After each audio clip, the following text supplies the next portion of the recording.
Hello, age disruptors. Today, I'm recording this podcast with a live studio audience, and all of you attending this recording are members of the Hack My Age VIP program.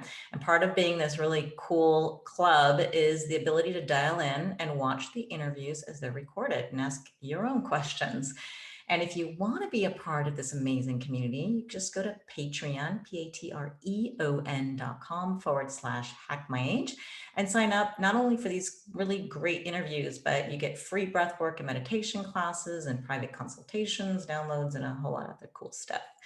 So let's get to our guest today. And if you've been following the Biohacking Women 50 Plus Club in Clubhouse, this is our group, you probably already know Sandy Kruse and heard all her pearls of wisdom. And today she's going to talk to us about how chronic stress affects our thyroid health and how to identify thyroid dysfunction. And then what do we do about it? And Sandy is a registered holistic nutritionist. And this is not your ordinary nutritionist. She is really uniquely trained in things that she studied, everything that's scientifically fundamental, such as pathology and chemistry, anatomy. And she's taken a real deep dive into symptomatology, which totally comes in handy for our talk on thyroid issues today. And what also makes her really special is that she is trained in how the body, mind, and spirit all connect. And this is where the holistic part comes in. And she's been working for many years helping her clients who are mostly women over 40 years old.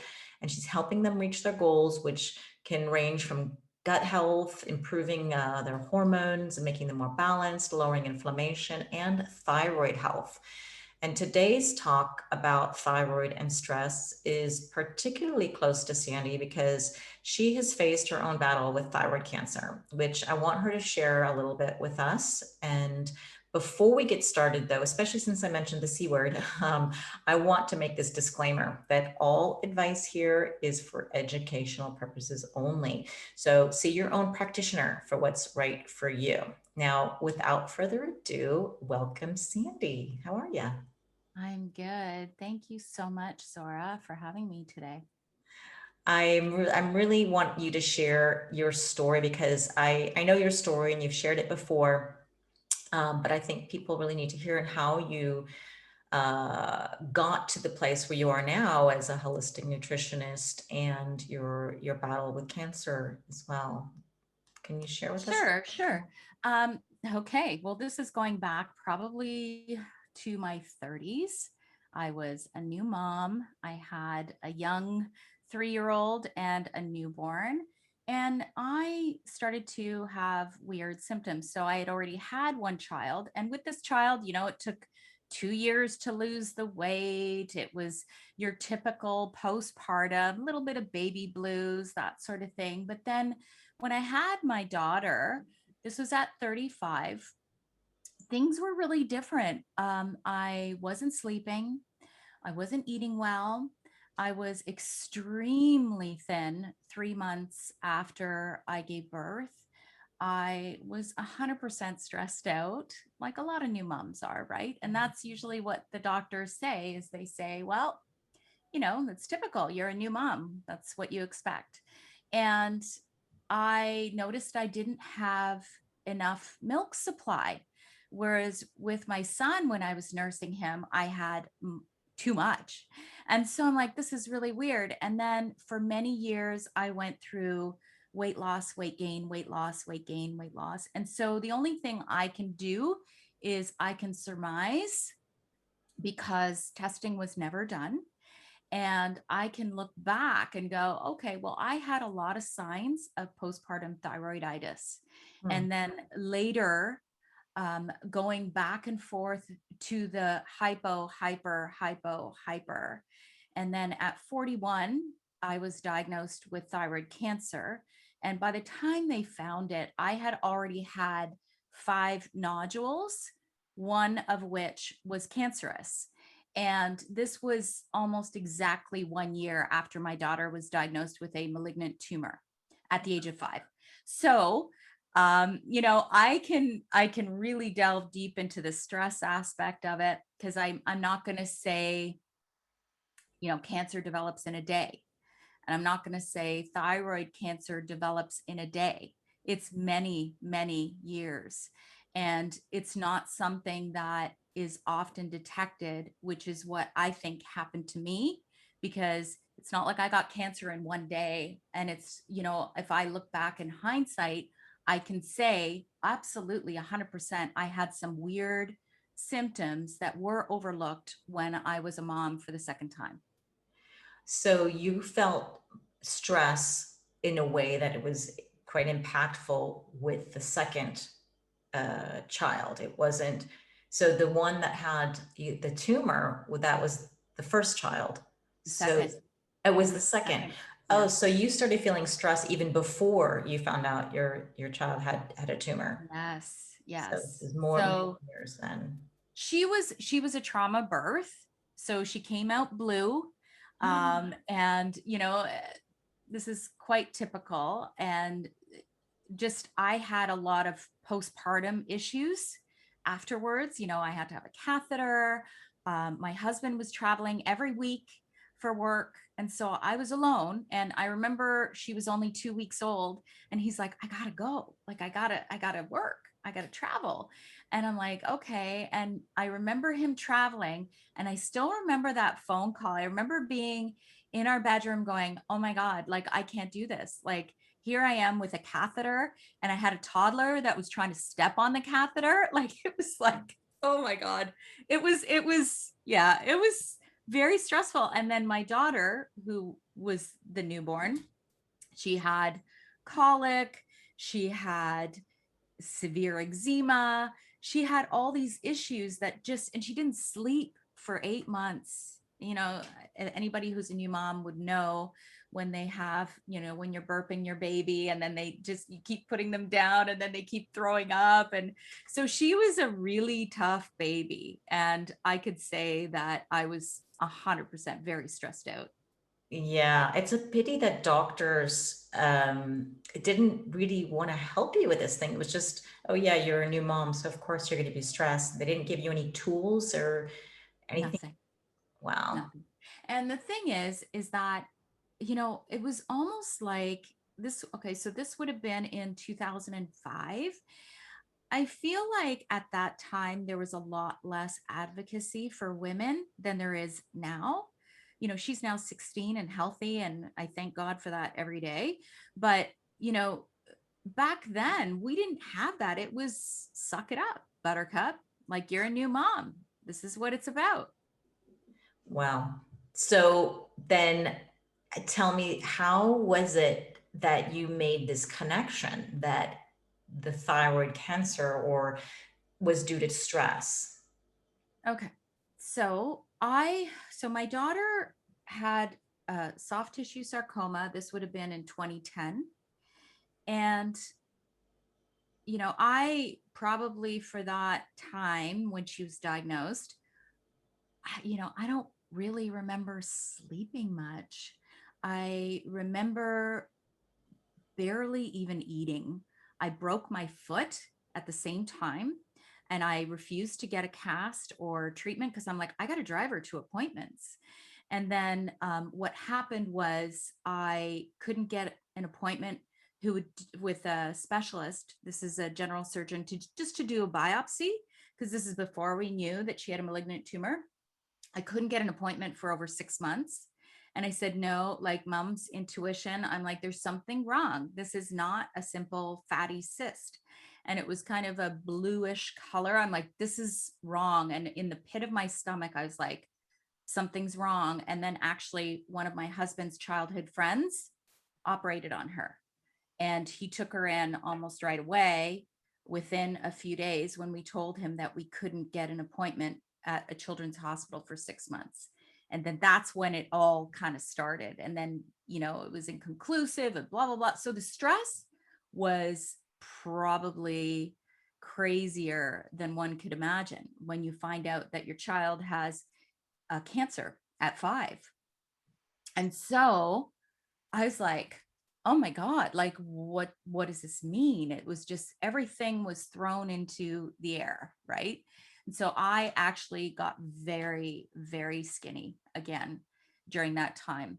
And, I was taking a boot off, one of those casts, those air casts. I refused to get a proper cast because I'm like, I got to drive her here. Because my husband was working. He was the only one working. And so then almost a year after I found it, and she had had 2 surgeries, and she was going every year for regular MRIs and scans, and I just I had a migraine with aura. So, and this was the first time in my life I'm like, am I having a stroke? Like, what's going on? And I just so happened to see my family doctor was not there, and I'm not going to speak ill will of anybody, but it was a substitute doctor. And she's like, this is not normal for a woman to just start getting migraines at 41. Let's do some real investigative testing. She did a brain MRI, she did a carotid artery. And then when they did the carotid arteries ultrasound, she's like, do you know that you have like 5 nodules? And one of them was quite large. She's like, we need to do a fine needle biopsy. And that was when, I hope I'm answering your question, but only one of the 5 nodules, which was tiny, Zora, like we're talking 6 millimeters, was cancerous. And this is where I believe the stress comes into play. So cancer and stress, I believe, are very closely tied. A poor diet, poor sleep, all of those factors, I believe, is what made that one tiny little nodule that may have been there before turn, and the cells to turn. So I hope that answered your question about stress. Yeah, in the end, it's always hard to say exactly what was it or what was the trigger.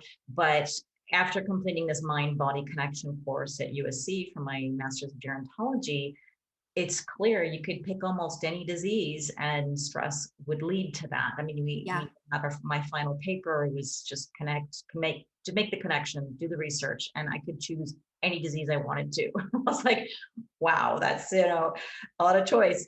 So definitely, yes, stress has a huge impact on your health. I would like you to, because I want people who are concerned about thyroid, or if maybe their doctor mentioned to them something is not quite right with their thyroid, or maybe they're just hearing these words thyroid all over the place and they really don't even know what is a thyroid. Maybe you can explain generally what is a thyroid and what is the function. Yes, absolutely.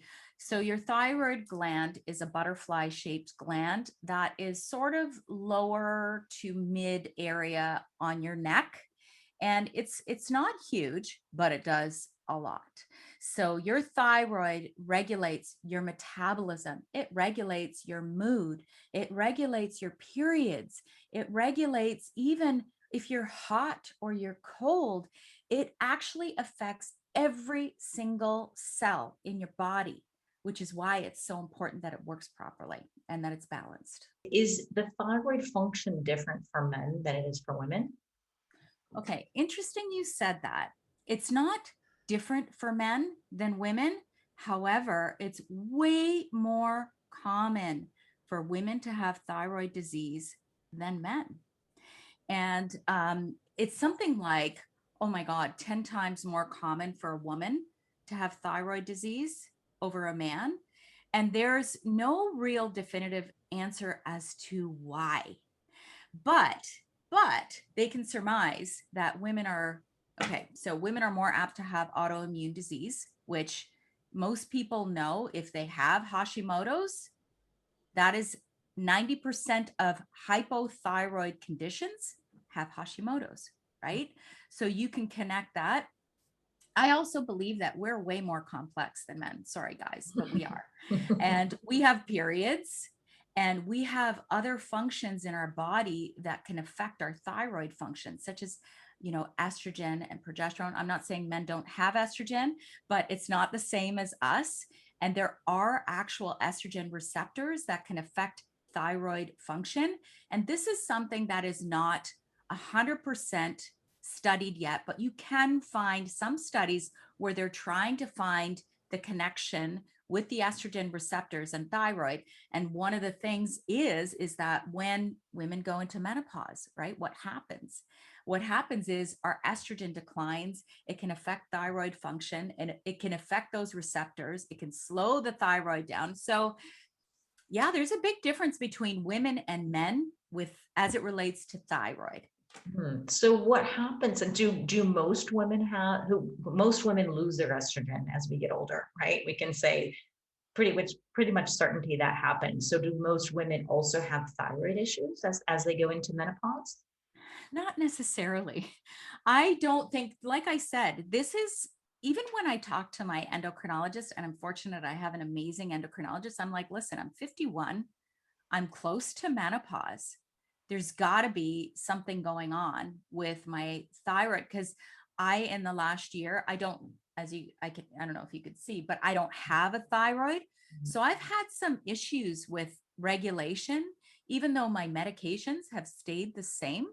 So I talked to my endocrinologist about that in terms of this up and down dysregulation of estrogens in my body. And is that affecting my thyroid right now? So, I'm going to say, yes, a lot of women do have thyroid dysregulation, even around menopause, or sorry, perimenopause, I should say, before menopause. But, I think that really it kind of connects with the adrenals, right? So, we talked about stress. And once your ovaries shut down and it's like, okay, guys, we're out of business. We're no longer producing your estrogen and your progesterone. Now your adrenal glands need to take over. And this is why it's very much a holistic approach when you deal with a woman who's looking at thyroid. It's never just the thyroid. Let's look at the adrenals. What's going on there? Because once they're fully out of commission, meaning the ovaries, those adrenals better kick in and be strong. Otherwise, your estrogen is going to tank big time, as is your progesterone. Okay, so you had thyroid dysfunction in perimenopause yourself. Yeah. So how do they know? How can they detect? What's the symptomology for Oh, a dysfunctional thyroid? What so do much, we look out for? Zora. You mentioned weight gain or weight loss. That's one of them. I think some people may not even make that connection. Yeah. You know what? So typically, if it's a typical situation, it's going to be weight gain. When we're talking about weight loss, that's hyperthyroidism. And that is often connected to Graves' disease, which is another autoimmune condition. Excuse me. And often, so Graves is a totally on the other side of the spectrum. However, and people usually associate with Graves' disease with heart palpitations, weight loss, jittery, unable to sleep. You can have Graves in the ocular area. So the eyes are bugged out more. So this is definitely more linked to the autoimmune condition Graves. That's hyper. I've been on that end of the spectrum and it's not pretty. Like You've that's been the on both anxiety, ends. both ends, both ends. But I had a lot of issues with regulation. And then being a nutritionist, I mean, God help my endocrinologist because he's like, what are you trying now, Sandy? Right. And so I have done certain things to try. I mean, I know we might get into this, but like to grow back my thyroid.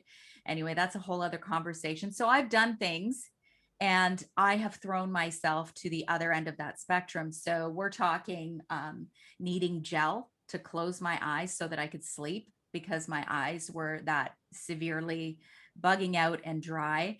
And so that's one end. But the majority of women that I even see have the other end, and that is hypothyroidism. Depression, also anxiety can come into play there as well.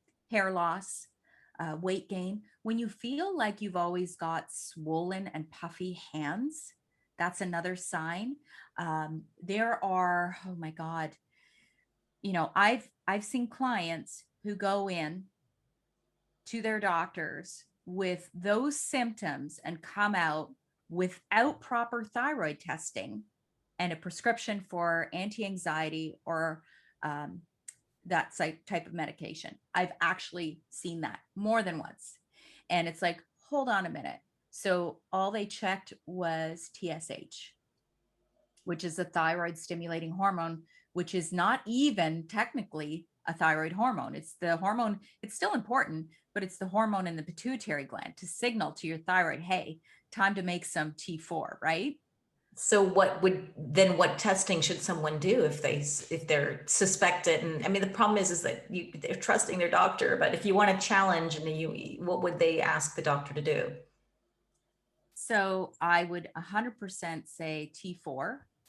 Sorry, let's go back. TSH, number one, very important. And most women, most people feel better and best between a 1 and a 2 in TSH. The range can be very wide. So it can be here in Canada, I think it's 0.3 all the way up to 5.0. And this is in Canadian measurements. I'm not sure if the US or Europe is the same, but you can probably find that out in on Google. You can do the conversion. But I know for myself, I've had undetectable TSH. So if you could go below 0, it was below 0. And that's where the jitteriness, the heart palpitations, but I feel wonderful when I'm just under a 2, anywhere around 1.5, I feel great, balanced energy. I can exercise, my weight is stable, that sort of thing. Then, so that's the first measurement. Free T3, that is free. Sorry, I'm going to start with T4. Free T4. Free T4 is really important because it is the initial amount of thyroid hormone that must be converted to T3 to the active form. So you need free T3, free T4, both. Then, in order to know whether or not your issues are related to um, an autoimmune disease, you need to know antibodies. It's very important. But then what can happen is all those things can look beautiful. But then if you're not checking reverse T3, which is often very high in people with chronic stress, you're missing an important piece. Here in Canada, they don't check that. So I always explain reverse T3, like, back in the day when we used to go to the bars, you'd have the bouncers at the bar that wouldn't let you in. So reverse T3, when it's really high, those are the bouncers and they are blocking your cells. So that thyroid hormone can't get into the cell. So everything else can look okay, but if that reverse T3 is high, we got a problem, right? What would that problem be? Like Hashimoto's? Stress. Oh, Or it it could shows be it's a stress, stress issue. right? Yeah. So everything else might look okay, but if all those beautiful thyroid hormones aren't getting to the cellular level and getting into the cell, then you're going to experience issues. You'll probably be experiencing lingering, I call them lingering thyroid issues. So I've been there too. And that could be where you're just not feeling yourself. Like you just feel a little more tired than usual. You just feel like, oh, I feel a little bit more bloated and swollen and I'm retaining water. So, it's a really delicate balance, the thyroid. So this is a good diagnosis of a recommendation for people who go to the doctor, not feeling great, not feeling themselves, and then their thyroid is checked with just the TSH or even the T3 and the T4, and everything turns out fine, but they still go home thinking, ugh, I don't feel right. That's when you would say, go and check your free T3, right? Well, that's where you would go and check your reverse Oh, T3. sorry, reverse. Yeah. Yeah, sorry, Yeah. the reverse free. And your antibodies for sure, because the problem in, at least in North America, I think it's also in the US, here in Canada, is that they just look at one measurement and it's not good enough. And if you're getting just your TSH tested and you walk out with a prescription for anti-anxiety or SSRI of some sort, then, and you don't want to go on that. So I am not knocking people who need that medication whatsoever. All I'm saying is that if it doesn't feel right, then you'll have to advocate for yourself to dig a little deeper. So say you dig a little bit deeper and yes, your reverse T3 is off and you go, aha, that's a stress issue. So is that person headed towards Hashimoto's and they can't reverse that? Or what is the next step after you figure that part out? You have to work with a functional medicine doctor or a holistic health practitioner to help your body learn how to deal with that stress. So we can't we can't change certain aspects in our life if we have teenagers or we have a failing marriage or a sick child. But we can't always control that.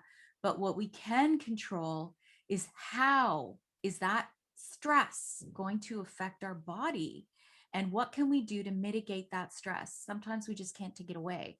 Like, I've heard um, a lot of times, you see people are like, oh, well, take away your stress. Well, I mean, I've been there where I couldn't take away my stress, but had I known better, maybe I would have used some adaptogenic herbs. Maybe I would have done things to nourish my adrenal glands, such as liposomal vitamin C or Soleil water. We talked about that last week. Mhm. That's mineralized water.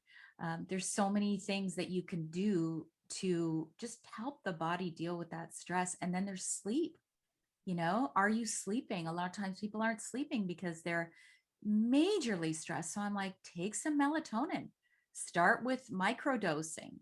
Maybe you need a little bit more, depending on you. Everybody's unique. I've been microdosing melatonin for over 10 years. Yeah, no, sleep is super important, and it's so related to stress. The people Yeah. who I've worked with before is just, well, they're not sleeping because they're stressed out. So we need to, it's a two-prong approach. You work on one and then the other one falls in place. Yeah. You brushed on the possibility of regrowing your thyroid. Mm, Like, if it is your thyroid completely gone, and could you completely. regenerate it? Okay. So I Zara, you know me, and I'm a very big believer in energy, and it's not our whole body health is not just about what we take and if we're meditating and if we're going for our walks and if we're exercising. There's so much more. So there is a company, somebody can get in touch with me, but they do some really heavy duty, like scholar charged energetic castor oil. They do some salts. I actually have some back here in my cabinet that is so pure.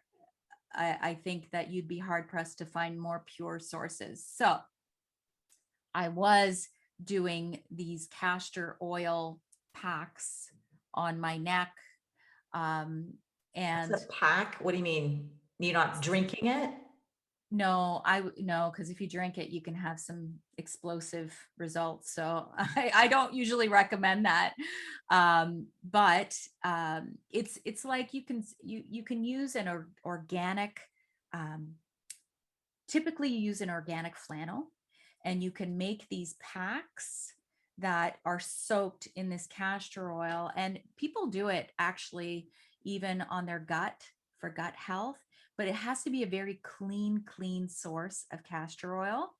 And you leave it there to soak, and then I would rub it on there. And then I was taking some supplements, but that was actually the time that I went very, very hyper.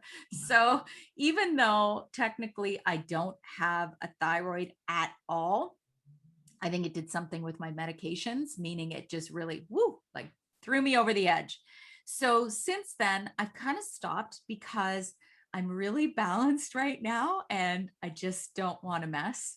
So yeah, that's what I've done. Yeah, I don't remember who said this, and because I did hear it was maybe in a clubhouse, maybe it was Phil, I don't know, says you can grow back your thyroid. Yes. I've heard the same. I didn't have any results, and I think it's great for people who maybe have low functioning thyroid or maybe have had radioactive iodine where half of the thyroid is gone. I have nothing, zero, zilch. The gland is completely removed, taken out.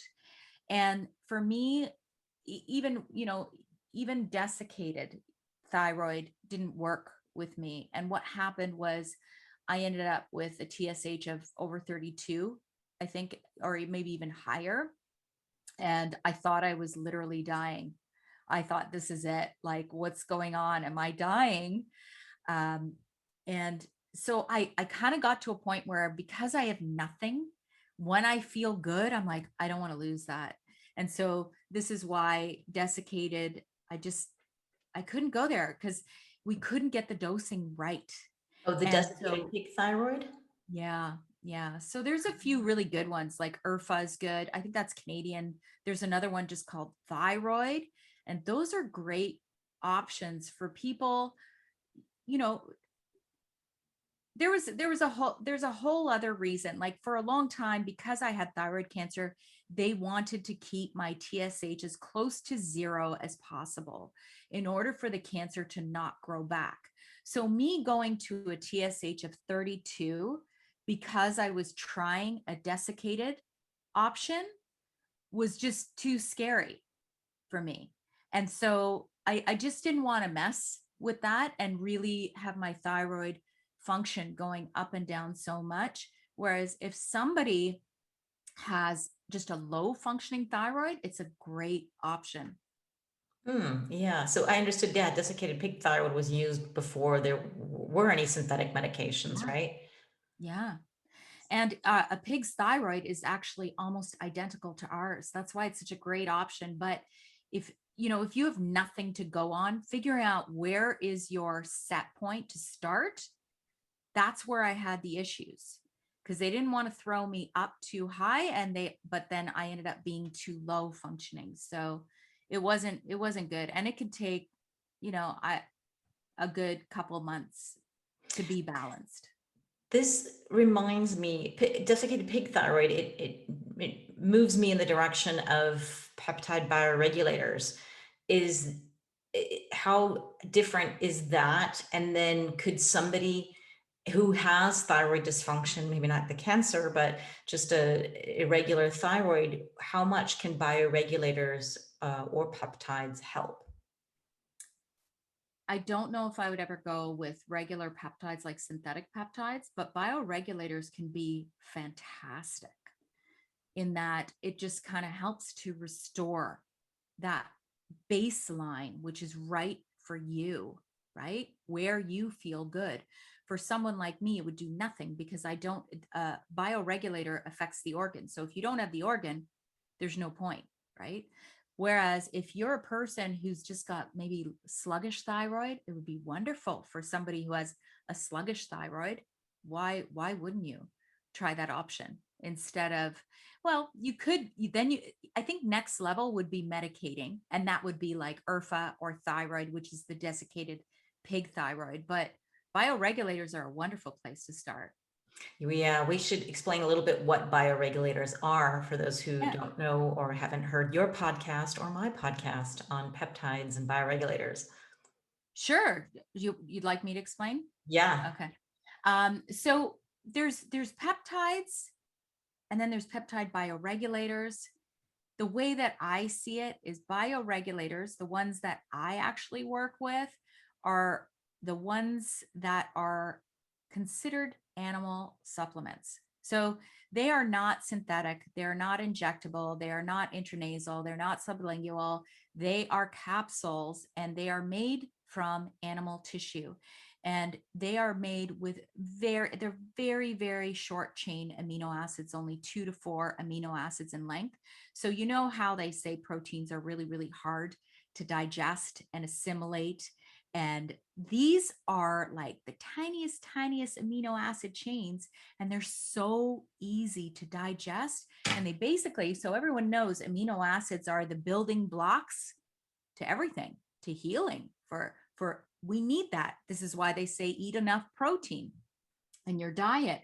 So bioregulators will go in, because they are such short chain, they go in and perform the function that they need to perform very easily without worrying about digestion or stomach acid levels or anything like that, like it is when you eat a protein.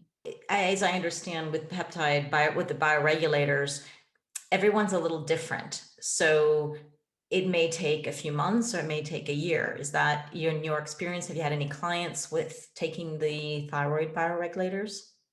The only thing that I have seen is myself, because I've been on bioregulators, but I don't think it's long enough. So in my interviews with who you've met, Phil, you've met Dr. Bill, I call him Dr. Bill, and you've met them. And in most cases, what we have are the studies. So what we have are the studies that are 40-year-old studies out of Russia. We also have Dr. Bill's clinical studies that he's conducting right now. So we have about 3 years of data from those studies. And we know that it's not going to be immediate. And really what it is you need to assess what is it that you're trying to achieve. So for me, I have my own little protocol that I'm working on. And what's interesting is I've been on it for 1 month straight. And so I'm taking pineal, which is, the pineal gland in the brain. My sleep has been really good. However, it's only been a month. These are not fast acting like peptides. So I've done peptides as well. These are subcutaneous injections. They're synthetic and they're much quicker acting. And I am going to be on this protocol for at least 6 months, what I'm doing right now.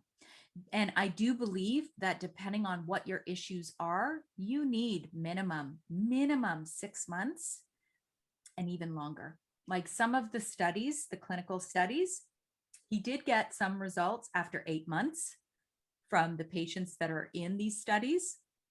But, you really need to commit, let's just say. Yeah, it seemed also from the interviews with Dr. Bill Lawrence that it takes with his studies is he's having people, yeah, 1 to 2 years taking this, and then there's this maintenance part, and that of course depends on everybody. It's different, but it's different than medication. It seems that you don't take it every single day for the rest of your life, and that's quite attractive. So if you can jumpstart your own thyroid production and balance that all out, why not? Now, what about when you go on medication? There's no other alternative. My husband has had thyroid cancer at 33, so he's been on L-thyroxine for 30 years now. And so I'm always curious. I don't think he's ever changed his dosage. Like, do you change your dosage? Or what does the average person do? Because through the life, and maybe women are different than men. I don't know. What's Women are different than men. I'm just going to say these guys get off easy sometimes. Because I have changed my dose. I couldn't even tell you how many times I've changed my dose. And I actually had to go back. My endocrinologist, my first endocrinologist was actually one of the best known endocrinologists for the studies he's done in all of Canada, maybe even internationally. He's since passed, but I had to go to him and advocate and say, hey, you need to give me T3. T4 is not working for me. And, we touched on the stress aspect. So what was happening was I was a very poor converter. So, you could keep putting as much T4 into my body as you want, but I was still feeling like crap. I wasn't feeling good. And so after a while, he finally caved and he's like, all right, I'll give you T3. And so as soon as that happened, everything changed for me. So I say this a lot to clients who are on T4 to go back to their doctors and talk to them about adding T3, because women typically are just, we have to, like I said at the start, we have to worry about our adrenal glands. What is the impact of our stress on our adrenal glands? Are we able to convert that T4 to T3? And so for me, stressful times of my life, what's going on with my menstrual cycle as well. Am I having heavier periods? Is my iron low?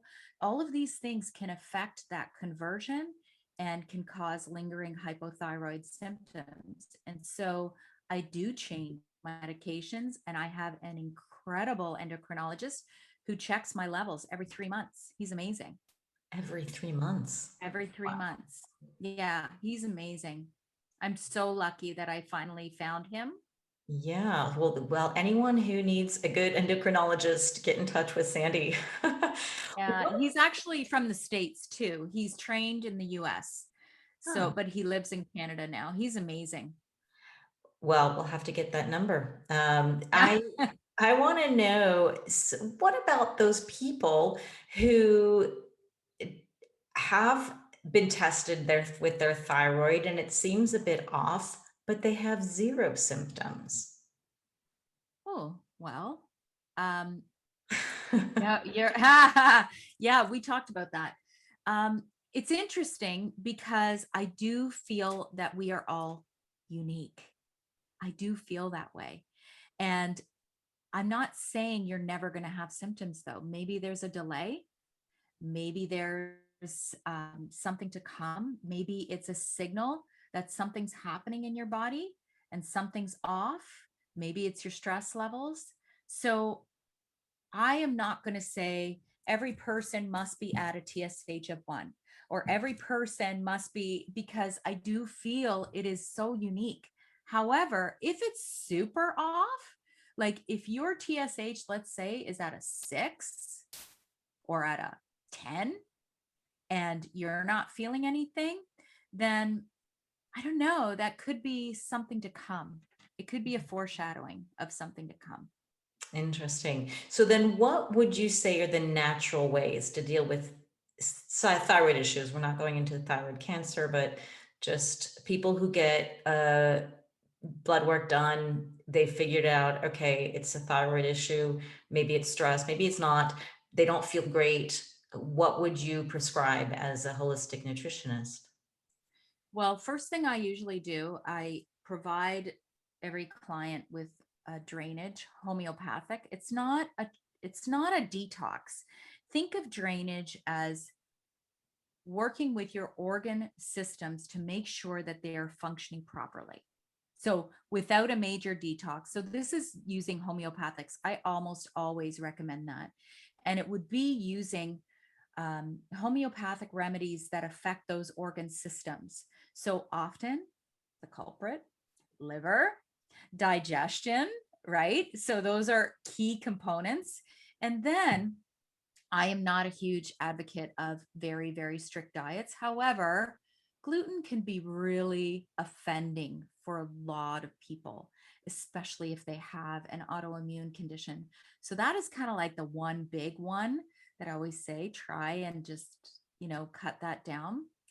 The other thing we do is look at what's actually happening in the gut. What are the symptoms? What can we do to optimize that function in the gut? Then there's, of course, it's interesting because people are like, oh, yeah, I'm eating my broccoli and I'm eating my cauliflower and I'm dipping it in this and I'm thinking it's so great. Well, eating it raw, not so great. If you have thyroid issues, you really want to cook all of your cruciferous vegetables. You don't ever want to be eating raw kale. Never. Don't eat raw kale. And everybody's like, oh, yeah, kale. Kale is like, what I do with kale actually is I put it in sauces and I cook it so that my greens are in my sauces and I'm getting the benefit and my family's getting the benefit that way. So those are some of the things I do with clients. And then there are other options to go a little bit deeper, such as different amino acids. Like there's L-Glutamine, which is a great amino acid. I actually even use that, when my kids are having issues with their complexion. I'm like, time to tighten up those junctions in the gut. And I have them do a little course of L-Glutamine powder. They might do it a lot shorter than a client, but often these are some of the things that we can do to impact the thyroid function without going on medication. But then there's medication, right? If you need it, you need it. And if you can go the natural route, I would say go for it before you go synthetic. Because with synthetic medication, there's always going to be some sort of a negative that results, whether it's binders or fillers, or it's like something I'm constantly trying to detox, right? If somebody's on medication and they still struggle with their weight, is that something to do with trying to tweak it? Um, or is it something else? Because you've mentioned before, sometimes you still struggle with the weight, and is that related to your medication, or do you think it's still stress or something else? That's a really good question, because I can't say definitively what it is, Zora, because if I look at my activity levels, right? I work with a trainer very hard twice a week. And this is not, this is CrossFit, deadlifting, a lot of weights and cardio. So I do that. I walk every day. I have 2 dogs. Um, I am very active. I rarely sit down except for when I'm recording podcasts. Um, and, I eat well. I probably love food a little too much. Being Eastern European, food is a big part of, my heritage. It's always been about the food. So, I struggle. Maybe it's because I'm 51, I'm close to menopause, other hormones are out of whack, because I do believe, and everyone says this in the holistic health world, our hormones are like a perfect symphony. And I do believe that something can be off a little here. I know I personally struggle with estrogen dominance and have ever since my 40s. So, that's another entire conversation. But estrogen can have an impact on thyroid, which that might be the cause. But to say definitively what it is, I can't say, because I kind of do all the right things, except I do love food. I probably eat too much. So there you go. Love food. We all love food. I was saying I remember Sandy now from her voice, Oh, because in Clubhouse there's so many little icons, like I can't tell who's who. But Sandy, I love what you said about the cooked vegetables. Chinese traditional medicine, it's like you always like cook your vegetables. Like there's no raw revolution whatsoever. yeah, I've You heard don't. that. I've heard that. Yeah. And I've told Zora, like, there's like sort of bottom line things as a Chinese person I just won't do. Like I won't do ice baths because it's just against every Chinese like medicine principle out there. So I love what you said about that. I wanted to know more about, kind of food as medicine. I think you were the one who mentioned the sole water, the seed cycling and such. And, kind of, I just started the seed cycling. Oh, I did you? wanted to hear your experience on that. Pardon? I said, oh, that's great. No, I think that's great. I think for women who are younger women, it works wonderfully. Um, Seed cycling is just eating different seeds at different times of the month. So first 2 weeks, you focus more on the flax seeds. And why? Because they're phytoestrogens. They help support your estrogen. Second 2 weeks, you're going to have, I think it's the sesame seeds. And really the key is, if you follow this, it can really work, but it takes about 3 months. You have to be patient. It's not an immediate thing, but it can really help balance out those ebbs and flows so that your estrogen and progesterone are working more in tandem, because you never want your estrogen to be up here and your progesterone to be up here, because it's not, estrogen dominance is not really about too much estrogen. It's more about the balance of the estrogen and the progesterone that causes the symptoms, right? So doing that is great. The sole water, if you want to know more about that, you can get in touch with me, but it's such a simple practice. And I started incorporating it again. One thing in holistic health, we tend to have like a million different things that we can do. And it's like, oh yeah, I forgot about that, right? Vitamin C, liposomal vitamin C, I take that every time I work out. And why? Because your adrenal glands love vitamin C. They love it. So liposomal is a great some practitioners say it's not necessary. You can do the vitamin C powder, but it's a high amount. It's like 1,000 milligrams at once. But you can take vitamin C. It's water soluble. Like you can take that till the cows come home. Well, you can't, because if you go to bowel tolerance, right? And then maybe you just don't want to go there. So, definitely vitamin C is a good one. I don't know what else you wanted to know, Dee Dee? Maybe I guess just to transition into the peptides, because I saw some other questions in the chat also. You said you were taking the pineal gland one, which is the one, Zora, you said you were taking as well, right? The epitalin, yeah. Yeah. So So you're I was doing wondering. the synthetic. Okay. I am, yeah. Yeah, I decided to try that one. I just ran out yesterday. Ah. I have to get. So I was wondering, like for the bioregulators, if you're doing any other ones in tandem, like the adrenal one, or are you just trying the pineal one first? I'm doing a lot. Okay. I'm doing blood vessel, because blood vessel, they typically recommend blood vessel with every single peptide protocol, because your blood transport, like you need to have your blood healthy, your blood vessels to transport your blood. So blood vessels always in a protocol. I'm taking blood vessel, pineal. I was taking ovary. I just finished yesterday. And the reason I took ovary was because I've just done a lot of research on the vaccine, and I want to keep my period as long as I can. And I still have my period. I'm still getting it, not always regular, but I'm getting it.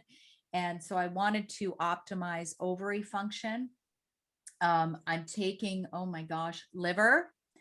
Hang on, I have a list if you really want to know, or you can get in touch with me, Dee Dee, because honestly, I'm taking a whole slew, and then I'm going to taper off for month 2, 3, 4, 5, and 6 in other areas that I really want to focus on. Thymus is another one that I'm taking as well, just to support the thymus gland and the immune system. So we can talk after if you'd Yeah, like. I'd love to hear how that goes. I'm just learning about it, and kind of freaks me out a little bit. I wonder, like even for my, hydrolyzed collagen, I'm like, oh, I have to buy the grass-fed one. Like I have no idea where these animals come from, like what part, like what the source, right? So They're I'm very still a little bit. healthy, very Okay. healthy.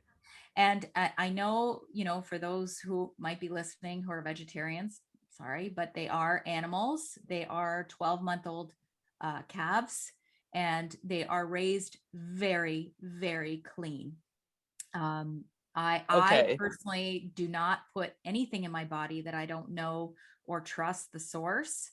I mean, so, How do we know it's very Yeah, clean? how do we know? how do we know? You have to trust the source, right? We're talking about these peptides that have been around for over 40 years. And I honestly, if you look at the ethics of the people who are involved, I don't think that, very, let's say prolific leaders would be taking these if it wasn't clean and a good source. And Dr. Bill does get into that in my podcast with him, and he will with you too, Zora, I'm sure. So I know it's not like these toxic laden animals. No, God, no. They're Listen, coming from taking them. They're coming from Russia, right? These peptides. And Yeah. Putin takes peptides, and that was very clear. I have a question. I have many questions. I have had thyroid hypo for almost 30 years myself, and it's a roller coaster. But I'm gonna start some sort of clean diet for 3 weeks. I have to give it a go. It's gonna be difficult. But one thing that puzzles me is the legumes, because I've been told not to eat them. Apparently they're really bad for the thyroid. What's your take? I don't eat much, but I do like the occasional, lentils. In the winter, I love lentils and things like that. You said kale, but are there any other things that are sort of don't go there in your book? Well, I don't say kale unless it's raw. And I don't say broccoli, cauliflower, cabbage unless they're raw. I also, with legumes, I feel legumes can fit into any diet in moderation and go by how they make you feel and cook them, right? So if you cook them, Pressure cook them, because I've been told only pressure cook ones. I've heard Boiled that ones, too. no. I've heard that too, but honestly, unless I personally, so my definite is the gluten and the raw cruciferous vegetables if you have thyroid issues. Okay. Those are two of my definites. Everything else, I believe, can fit in moderation. If you're eating, and I think when we start to demonize certain food groups, that's when things can get stressful just in itself. Like, oh my God, I can't eat that. I can't eat that. I can't eat that. And I've seen women like that, and they're not getting any better. So my best advice is cook it, eat it once in a blue moon, because I think that all foods fit in moderation. Yeah, I love legumes too. And when I was doing a lectin-free diet, I was really sad. What would you say to your 20-year-old self now in retrospect that you're 51, right? Yeah. You know what? Yeah, it's really funny that you asked that, because um, this quote that I'm going to tell you, it's going to be published in a book because it's another group that I'm part of. But I do believe it. I do believe it, and I kind of don't. But really, it's nothing. It's nothing, because the reason I wouldn't give advice to my 20-year-old self is that I wouldn't be who I am right now had I not gone through all the stuff I've gone through. I wouldn't have gone back to school in my mid 40s. I wouldn't have had, okay, God, like I wouldn't want my child to ever go through what she went through ever again. But I do believe that that changed me as a person. I believe, I used to be a smoker. And I kind of look back and it's like, that was my journey. And I believe we all have a journey.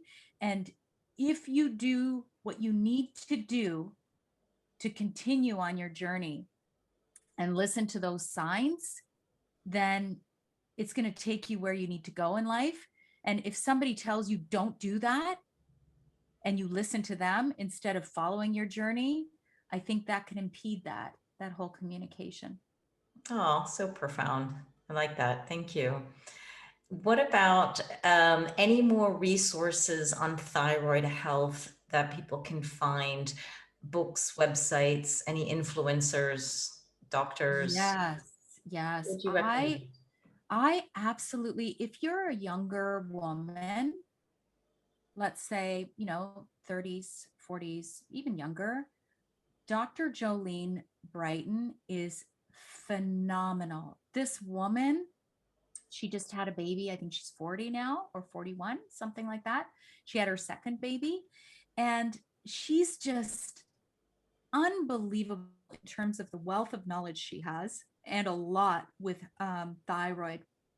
I would go to her. She talks a lot about Hashimoto's disease, and she's just brilliant.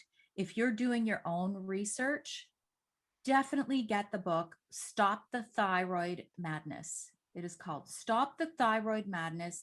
That is what set me on my own journey, because this is before I went back to school, before I went back to college, because I was 41 when I had thyroid cancer. And I was like, what? Like, I don't know what's going on. Like, what's happening to me? It's an amazing resource to educate yourself so that you can advocate for yourself with your doctor.